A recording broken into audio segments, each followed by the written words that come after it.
في سؤال كده في الانترفيو بعتبره فخ، وهو انه يسألك: انت ليه سبت شغلك القديم او ليه عايز تسيب شغلك؟ وهنا بقى تلاقي ناس طيبين قوي بيجاوبوا اجابة صريحة يعني. فتلاقيه يقول لك ايه بقى؟ دول عالم حرامية، كلوا حقي. مديري ده انا لو طايل اضربه ولا اعمل كده.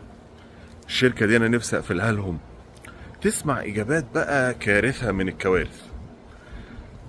ما ينفعش تجاوب اي حاجه من الاجابات دي اصلا، وما ينفعش تسيء لشركتك القديمه ولا لمديرك القديم باي شكل من الاشكال.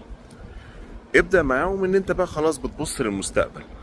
والله انا حابب بقى اخد تجربه جديده، حابب اخد تحدي جديد.